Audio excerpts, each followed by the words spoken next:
afternoon, everyone. My name is Meg Henderson, and welcome to the Meet the Single Assessment System Providers for the VIC1 region. So VIC1 covers North and West Metro Melbourne. We today are going to be looking and talking to the representatives from the different assessment providers. And I think it's that thing around right now we're in the thick of the reforms and the change, and know that it can be challenging. And I think particularly around right now, we're in the midst of the governance assessment and service provision changes. So the changes that occurred in assessment space have been significant. And we see today that as a great opportunity to start conversations, clarify and reset expectations and strengthen understanding. I just really want to sort of do a bit of an overview here, and just sort of in that thing around the introduction of the single assessment system is a key component of the aged care reforms. It was introduced in December, and it's designed to streamline and simplify the assessment pathway, reduce duplication and improve the overall assessment experience for older people. The single assessment system provides a single assessment pathway for older people to ensure that people don't need to move between assessment organisations as their needs change. And all assessment organisations now have the ability to conduct home support assessments and comprehensive assessments. There's been some challenges, and I think the federal government are very much acknowledging those as well. But ultimately, the goal of the department is to reduce the wait times that people have to wait to access an assessment. But the Australian government acknowledges that there's still a lot of work to do. There's an inherited backlog of assessments and reviews. We've had the changeover where we had interim providers in the North and West, and then from we now have our final approved assessment providers. So there's been a bit of muck and confusion in some of the changeover in that. Recruitment and time to establish capability has varied. Having the workforce availability is a challenge for assessment providers. Building relationships with assessment providers and service providers, and that's why we're here today to sort of start that conversation. The changing dates have made it a little bit more complicated as well around support at home commencement, classification of assessments, having the unregistered and unassessed clients within CHSP needing to get registered and go through assessment in there, and the functionality of My Aged Care have all made some of these things a little bit more challenging. So the Australian government's meeting regularly with assessment providers to identify and work through any issues and are providing support. There has been some successes, and there is a fabulous workforce out there being developed and being recruited into this space. I think there is some really strong connections going on in there between providers of both assessment and service provision, because basically we're part of the same continuum of care for the people who access the services. There's been some really interesting things like enrolled nurses can now become clinical assessors with support of a registered nurse. So there's been a bit of a shift in that space, which is great. And there's a quality framework for assessment. So as we said, today is really an opportunity to build on the success and strengthening the understanding connection between assessment and service provision. I'm going to hand over to Sandra now, who will introduce you and talk you through the providers that are here with us today. Hi everyone, my name is Sandra Sindrick, and I would like to welcome our VIC1 service area assessment providers for the North and West Metro Aged Care Planning regions. Joining us are Sonia Clark from Access Care Network Australia, Josie Barbagallo from Aspire for Life, John Samsonides from the North West Melbourne Aged Care Assessment Alliance, which also has about 6 outlets within that as well. We also have what were previously the ACASs coming in under the Victorian Department of Health. Joining us are Anne King from Austin Health, Corrie Kennedy from Melbourne Health, Angela Rosine from Northern Health, and we do actually have an apology today from Western Health. Sonia, if you'd like to just talk a little bit about ACNA. Thanks, Sandra, and thanks, Meg, for the welcome. And it's fantastic to be here today to represent Access Care Network Australia as their Director of Aged Care Assessment. For us, we're new to the area in the aged care assessment space, commencing our journey and establishing a brand new workforce commencing January this year. So we are still in a build phase. Our primary head offices are in Perth and Sydney. And currently in our workforce, we are still, as I said, in a build phase. We have 4 comprehensive assessors in that area and 5 home support assessors supporting that area. The best way to contact us, obviously, is through our inquiries line, so we can track and record that information, and through there, the information will be filtered to the necessary area to action. So thank you for the welcome, and it's wonderful to be part of this new journey.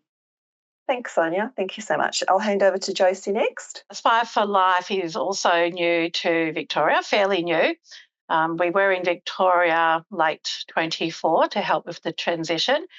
And we do have a pre-existing footprint of home support assessment services in Queensland and New South Wales. In Victoria, like Sonia said, we are also in the building stage of our workforce.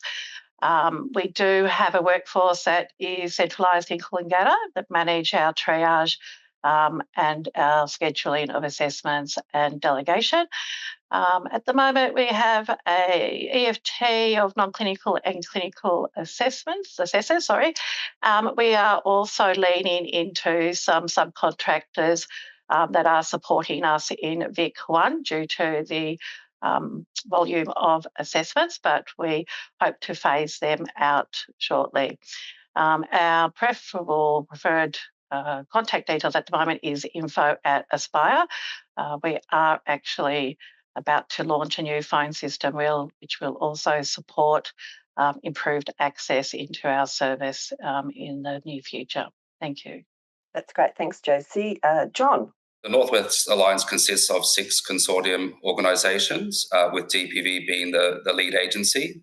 And our partners include Whole Step Health, IPC Health, Your Community Health, Mirrabbeck City Council, and the City of Darebin. Our central office is at Epping, and that's where we do our triage and delegation. And you can see a summary of the staffing that we have as well, which covers the whole Northwest metro area. And again, our best contact details are our central email address, which is listed. We're based at Austin Health and have been for a very long time, and we're responsible for community-based assessments in the Northern Metro region and also the hospital-based assessments at Austin, Mercy and some private hospitals in the region. We're located on the REPAT campus of Austin, and our usual EFT is there. We're a little bit down in staffing at the moment, so although it's saying that we've got 5.22 EFT of clinical comprehensive assessors, we're a bit down at the moment, and we've also got some non-clinical home support assessors, and we've got some assessors that assess across both clinical assessments and also purely for transition care, and of course our admin support. And in terms of contacting us, it's best to go through email so that it can be directed to the right person rather than phone. But thank you very much. You might know us formally as Northwest ACAS or HUMRAS. We're now known as Melbourne Health Aged Care Assessment. So we're actually within North and Western region. We work out of the Royal Melbourne Hospital. I do have that we have 10 EFT for clinical assessors. This includes hospital assessments as well as the community assessments. We're a little bit down, like Anne is as well, in numbers at the moment, and 4.5 non-clinical assessors. To reach us, following lodging a referral through My Aged Care, we do have our number there. Thanks, Corey. The next slide is Western Health, and I'll talk to that. So the West Metro Melbourne area is covered by Western Health. Their office location is at Footscray Hospital. The information that we provide is that they have 21 clinical comprehensive assessors and 3 non-clinical home support assessors, not EFT. Their contact details are also for referrals. Please go through My Aged Care, and there's a phone number listed here to inquire about the referral when it's actually been allocated to Western Health. Okay, we'll move across now to Angela.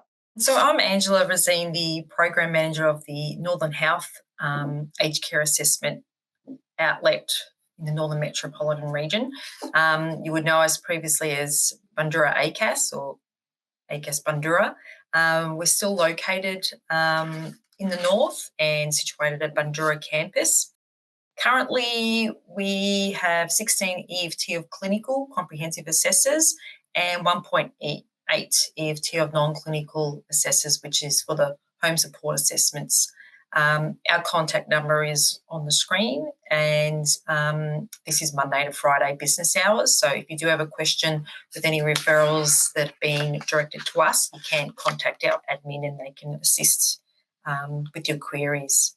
Thanks, Angela. I'm going to go through the details of St Vincent's Health. St Vincent's Health covers the locations within community assessments, the inner north metro Melbourne. They do also, however, organised inner east metro. Hospital assessments are organised through St Vincent's Hospital in Melbourne, public and private, St George's Health Service, Epworth Richmond, Camberwell Hawthorn, Delmont Private Hospital and the Melbourne Clinic. Office locations for St Vincent's are at St Vincent's Hospital Fitzroy and St George's Health Service Kew. The number of staff includes 15.2 EFT for clinical comprehensive assessors, 2.8 EFT non-clinical home support assessors and 0.8 EFT admin. And the contact details are the email as listed below. Next, we're going to move on to addressing the questions that were submitted during registration. The first question Josie is going to talk to. So Josie, can you talk us through a client journey, please? When we talk about a client journey, we actually see it in regards to the several components of that journey. The client's journey actually starts at the point of registration. So that might either be through the contact centre, through the aged care specialist officers that sit with Services Australia. They can register online or via GP referral, and they can obviously also register with the support of navigator assistance, and they can also self-register through assessment agencies. So there's different ways that clients can come into the system. I think when they're actually at that front end, the workforce that they would be interfacing with is primarily the customer service specialist at my aged care or the aged care specialist officers, or with the assessment service directly. The first component, which is also new with the single assessment pathway, is that of triage, which is a far more formalised process. The triage delegate, so it's a very defined role, a clinical role, will actually confirm the client's eligibility for assessment. They will also determine the type of assessment, so whether that's an assessment that needs to be undertaken by a home support assessor or a non-clinical assessor or by a comprehensive clinical assessor. They will have a discussion around that assessment pathway. They will also look at the priority level in regards to the urgency for that assessment, and will also look at any other special considerations for the assessor and for the scheduling. So at that stage, the client and their representative and any other significant person would be talking to interfacing with a triage delegate.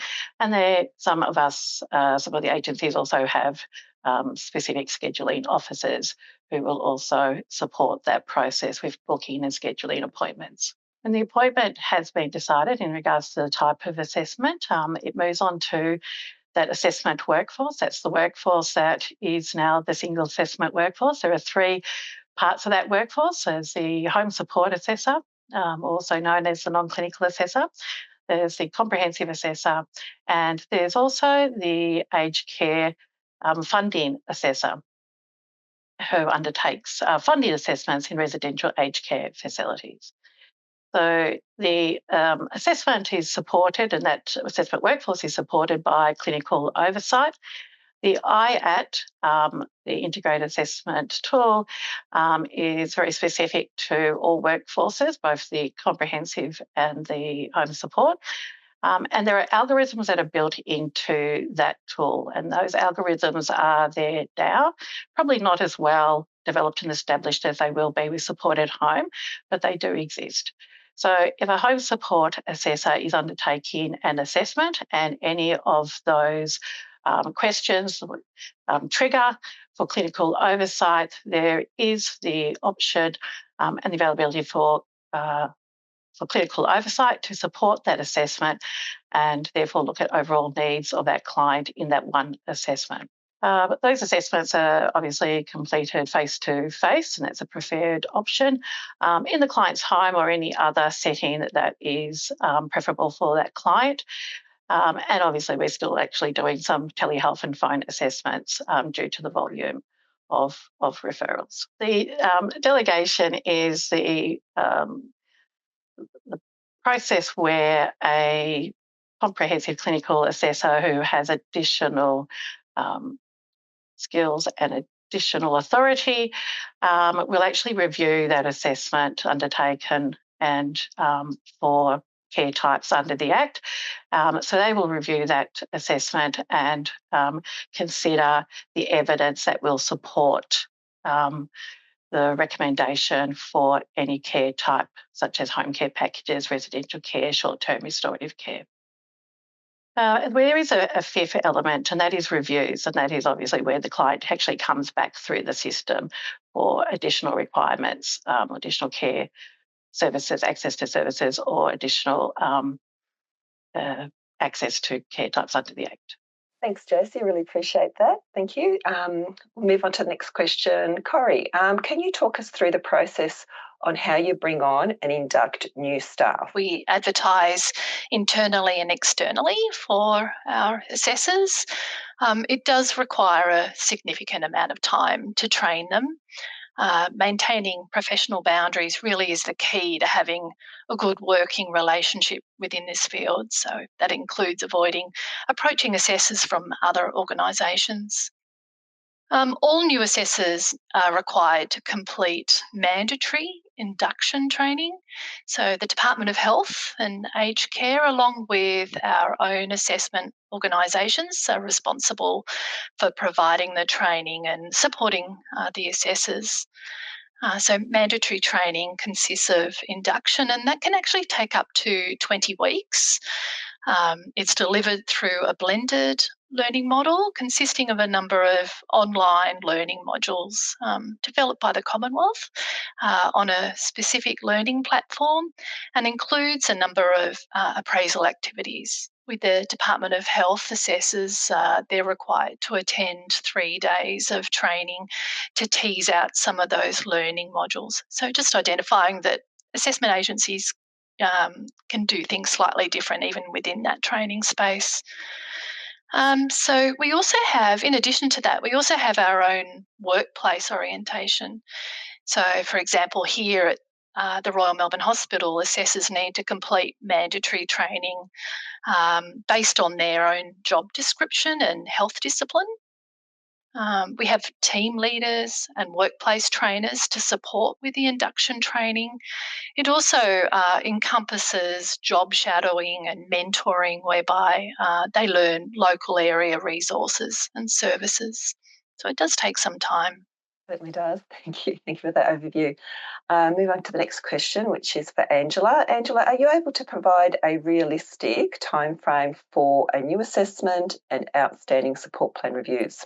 Okay, this is quite a tricky question that was put forward, so thank you to the person that's asking this. So, look, it is actually difficult to provide an honest and realistic time frame, and it will be dependent on the organisation in regards to whether it's for a new assessment or whether it's for a support plan review. There's been a number of factors that have affected the timeframes in relation to having a new assessment or a support plan review. And some of these were contributed to the time, the interim provider transitions, the portal adjustments, and also the new agencies that have come into play in regards to recruitment.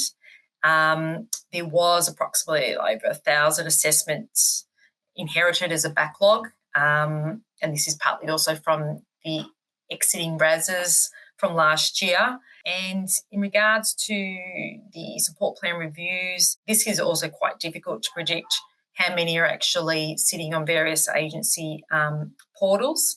And generally the referrals, so whether it's for a new assessment or whether it's a support plan reviews, they will be attended based on priority. And they do come through to us as a priority rating allocated, so they may be low, medium or high. And this is like a traffic lights system that's in My Aged Care that we can see.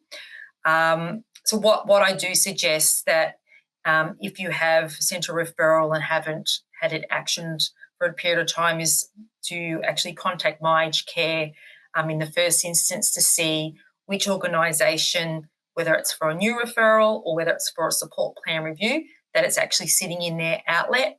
And then My Aged Care contact centre will be able to let you know where it's sitting, because it could potentially be with one of new private organisations, or it could be with one of the Department of Health outlets as well. And it doesn't generally mean that, for example, if they've been assessed by a previous organisation, that it will go back to that particular organisation, because it may not exist. And therefore, the best approach would be is to contact My Aged Care to actually see where the referrals are sitting. Great, thank you. Yes, there's a number of elements there to be aware of, so thank you for that. And is it possible to add notes in My Aged Care about the approximate time frame for an assessment? Every agency has a different approach to notes in My Aged Care. Sometimes actually writing the estimated time for an assessment can be tricky, because there's ebbs and flows with referrals coming in, and we do have to prioritise more urgent referrals. So often we're not wanting to commit to writing a specific time frame if we're not sure that we can meet it. But in terms of notes, it is our policy at Austin that we write notes when we're accepting referrals, when we're booking assessments. So every part of that client's journey through My Aged Care and the assessment, we're documenting where we're up to.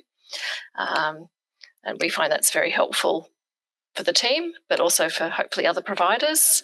And we also find it helpful for CHSP services if they're writing notes in MAC too. If they've put a referral in to say what they're wanting, that also makes it a lot clearer and can expedite assessments if we know what's being asked for, and support plan reviews. Fabulous, thank you, Anne. John, you're up next. Are all assessments being completed face-to-face now? The required percentage of face-to-face assessments is based on the minimum KPIs sent by the department. So for non-remote locations, which is where I guess VIC 1 service area is, 95% of assessments must be completed face-to-face. With RUC assessments, 100% of the assessments must be conducted on site with a client present. So with all the aged care assessments, we do aim to complete all of them face-to-face where possible, as long as it's safe to do so as well.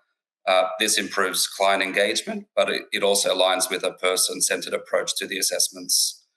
In some circumstances, some assessments may be conducted over the telephone to improve efficiencies, again, which is important for us to try to clear some of the backlogs of referrals that we have. All assessment organisations do complete risk assessments before they go out and visit clients in their homes, and just to make sure that it is suitable to attend. But at the same time, clients also have the right to decline the assessor's visit in their homes as well, and they may prefer to conduct the assessment over the phone.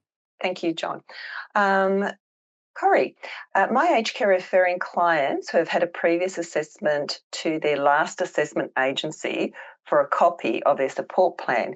How do clients get a copy of their last assessment if it was done through an assessment organisation which is no longer in place? Okay, Sandra. That's a long one. That's all right. I can't really comment on what the contact centre actually says, but just some tips here. So if the assessment was actually done through My Aged Care, then the client or the representative can access that assessment, including the support plan, through their MyGov account. So how do we access that? So by heading to the myagedcare.gov.au website, if you're on the main page, there's a couple of tips here. So I'm just going to talk through those. The first one is if when you're in that home page, if you on the right-hand side type in access your online account, it will bring up information regarding MyGov, including linking MyGov to the My Aged Care online account. So as I said, both the client and the representative can access the account that way. All right, including that previous assessment. So that's the first tip. The second tip is still on that homepage, so myagedcare.gov.au. If you go to the bottom of that page and there's a royal blue sort of square there, on the left-hand side at the bottom is a resources tab. So if you tap into that, that has quite a lot of information, including about 12 different links in relation to accessing online account guides. Okay, so you're looking for that. So all those links are really useful. The main one I provide is your online account guide. Okay, so it's a plan. It'll provide them with their support plan, including all the arrangements as well. So it's okay. So back to the home page and accessing it through MyGov. That's some great tips. Thank you. Thank you so much for that. Back to Josie. So Josie, when will there be a dedicated contact email for care finders to use when contacting assessment agencies, and who is the best contact? Yeah, that's a great question. And I suppose I can only answer that particular question in regards to Aspire for Life. So I said there is a new phone system that will be launched shortly, and it will actually have a option that is specifically for care finders. So we can triage the phone calls a bit more efficiently. I think generally, though, we do acknowledge that the role of care finders and elder care navigators is pivotal to clients accessing a timely and appropriate assessment. And I think we would also say that we do want to work with care finders and the elder care navigators in a very sort of proactive way. We're open to that communication, the conversations. I know that I have reached out to care finders that they can contact me directly if they're needing to escalate any referrals. We also appreciate the importance of identifying the care finders in the triage and assessment process as we move forward with support at home. Angela, the next question. What are clients saying in relation to social groups and connections, and what are they looking for? There's been consumer feedback that's been collected. So what they're looking for is language and culturally specific groups is one of the areas. And also where the location is. So the clients are looking for groups that are closer to where they live,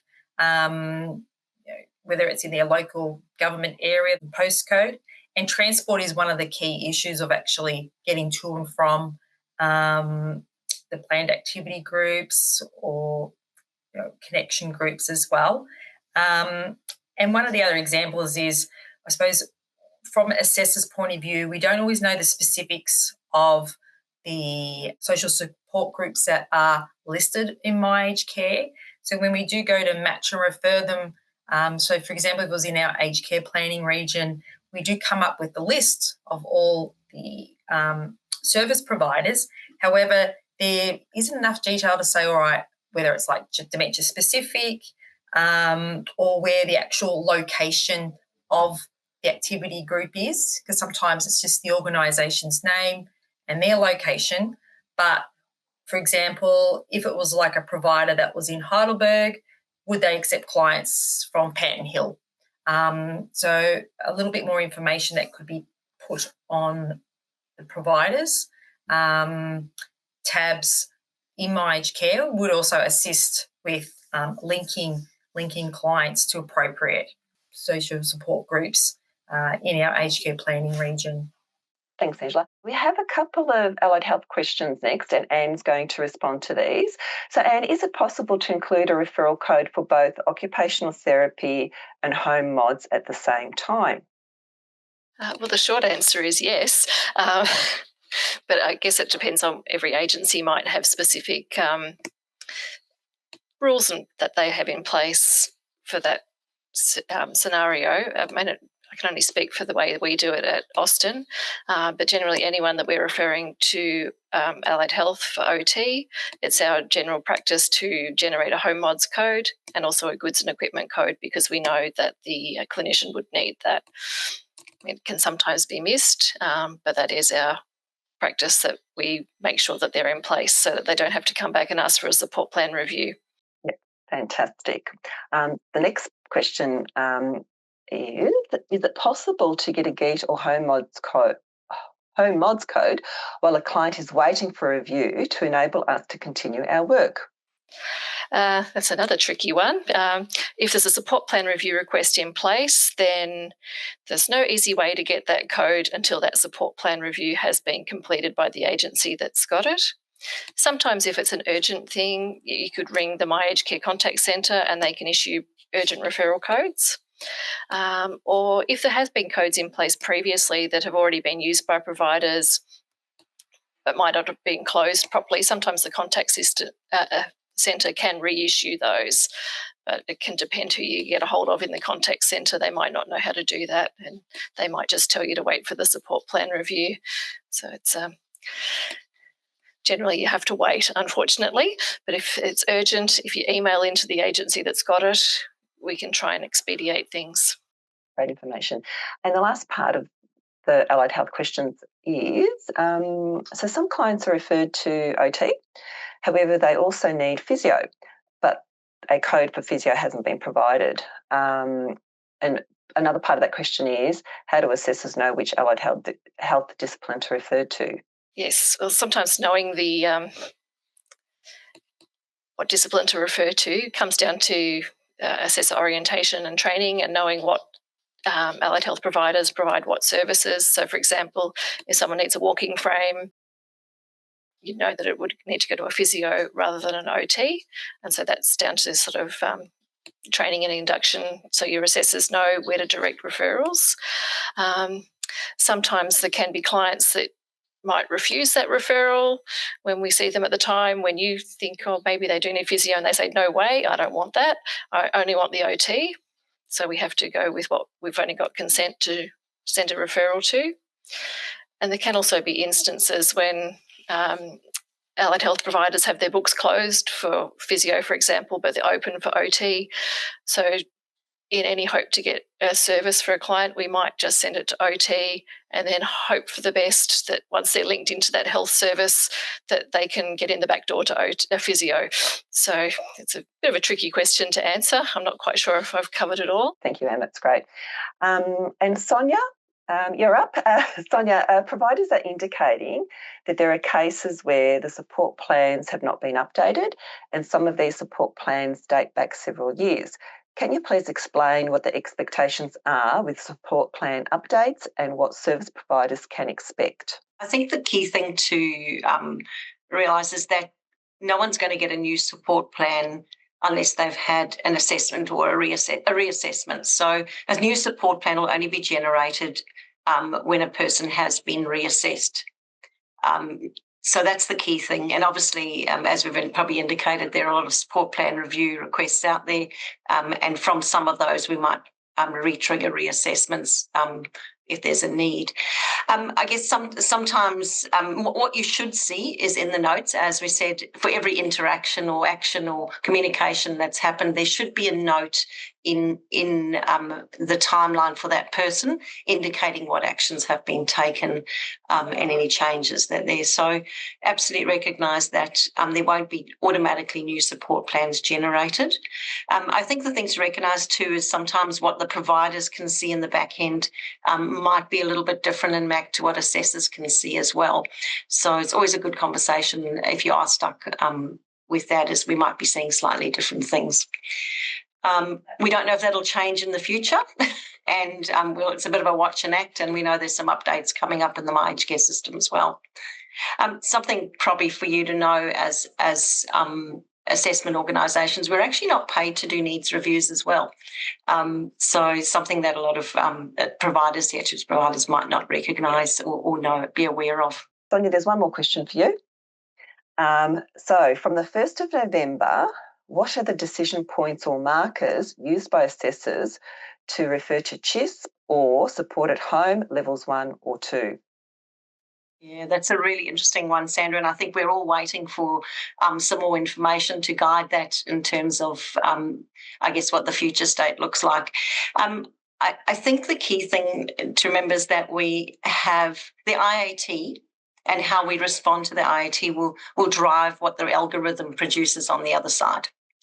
Okay, so it's really important, and certainly as assessors, we have some very clear IAT guidelines which guides us how to respond to the questions in a consistent way across all our organisations. So those are the key things. So I think probably the key answer to that question is we don't have enough information at this stage, but to, I guess, be rest assured that some very clear guidelines on how we respond to the IAT, and which will then drive what that outcome is from the algorithm perspective.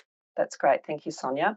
Those were the questions that were posted or submitted during registration. I was just wondering if any of our wonderful panel members have anything else that they just wanted to add. Something for our CHSP providers, which would be super valuable for our assessment workforce.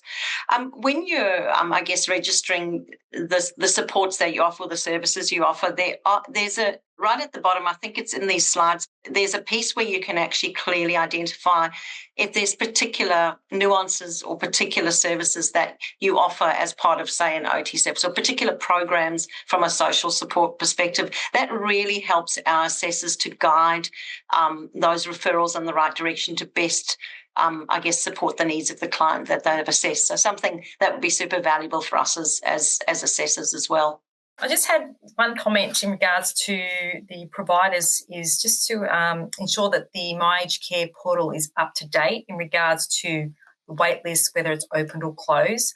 It will assist us with when we're actually making recommendations around providers, and also especially if we broadcast them. So generally we will select multiple providers in our aged care planning region, and we usually number them according to like 1 to 6, for example, and then it will go to the first provider on the list, and if they're not available or they don't accept the referral, then it will go to the second one. So just ensuring that they're up to date, because we do get a lot of support plan reviews that do come back when providers reject them or say they're not able to pick them up, but we've already referred in the first instance, and then they're coming back to us again. So then it takes even longer to find another provider and go through that whole support plan review process to refer.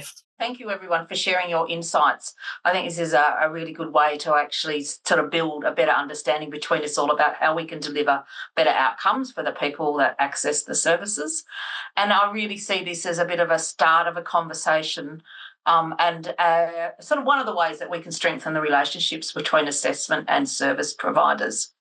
And I suppose it's an opportune time just to sort of have a bit of a reminder around what some of the key points that came out of here today. And it's really that, I suppose we're all working for the same goal. We're just parts of the same sort of system, the continuum of the system, really trying to put the consumer or the participant first, and really working together about keeping the consumer at the centre of the care in there. And I suppose we also sort of really want to encourage, I know it's frustrating, this system that we've got at the moment because we're in transition as well. It's tricky. We're all trying to navigate it, and it's just about trying to be respectful of each other and communicating and understanding each other's perspectives in this space. Being realistic, remaining positive, everyone's working to the best of their abilities in here. And we all have, particularly as COVID hits us again, flu seasons upon us, we all have workforce shortages and are having to be sort of quite flexible and adaptable, as well as trying to implement all of these reforms. So I think it's just sort of trying to be, as respectful as we can with each other. In here, and that wait times and the capacity of assessment providers and service providers will vary depending on all of the demands that is put on us. I think very clearly both Angela and Sonia were really articulating about maintaining My Aged Care. I think that's our tool like it or not, that's the tool that we have to be able to sort of enhance communication and actually see the same sort of information about each of the individuals that we're working with. So keep My Aged Care up to date with service details, including the scope, and we'll show you in the next slide about what that could look like, and that we're really sort of trying to discourage the workarounds, in that we all try and get around the system a little bit to sort of enhance or get things going. But if we work around things, then we don't actually make the system work better. So really discouraging you from sort of doing workarounds and actually use the system. And if there's issues with it, report us, let us know, and then we can try and elevate those and again resolve them. That way we can actually sort of, get better pathways in place. There's that opportunity to escalate urgent referrals or support plan reviews by contacting My Aged Care to be able to see which assessment agencies have received the referral, and then contacting the relevant assessment agency in there. So I just want to show you very quickly as well, there's scope within My Aged Care to actually add in specific information about your service. And this is just an example of where you can go on My Aged Care to do that. And it really will help, as both Anne and Sonia had articulated in here, about being able to sort of know the information and being able to direct people to the most appropriate service provider based on location, scope, capacity, availability. So if you go in and being able to put specifics, and it might be, so like in this example here that's on the screen, that it meets on the first Monday of the month. And, for an assessor, that sort of stuff could be really valuable, because it might be that the person's not available on a Monday or doesn't want to, access a support on a Monday. So that might be, then they don't put the referral through to you. They'll refer it to somewhere else that's going to fit that person's needs better. Take people off the books if they're not current would be really helpful as well. And we're sort of really encouraging providers not to waitlist people if you're not able to deliver a service within a reasonable time frame, because again, that distorts the waiting lists and the impact of what's available out there. So we'd really discourage you from waitlisting unless you're able to do something in a reasonable time frame. So going on to the next slide, this is what the assessors see. So if you put your information in there, they will actually have a window in there that they can see the information that you put in, the details about your service. So please have a look at that, and it is really helpful for everybody if we all understand what's going on in this system. As I said, like it or not, My Aged Care and the portal is the way that we have the ability to communicate. So if we use it effectively and efficiently, we can then sort of hopefully nut out some of where it's not working so well, and report those and get those sort of changes in there. But if we go around it, we're not going to get those sort of changes made in the system. So I just want to highlight too that there are some avenues if you have complaints or issues, or want to report something, talk to someone, that the government has the My Aged Care provider and assessor helpline, that they also have a dedicated email address around assessment queries. And also I would encourage you to talk to your FAM or the email address that's on there about any unassessed client queries. So what we do know at this point in time, that date has now moved from the 1st of July to the 1st of November, with the introduction of the Act being deferred until then. But we would encourage you to continue to put through referrals for any of those people who are unassessed or unregistered through My Aged Care, because you will not be able to deliver a service to them from the 1st of November if they don't have that allocation on the My Aged Care portal. So really important that you do that, because you won't get paid and they won't be able to access the service.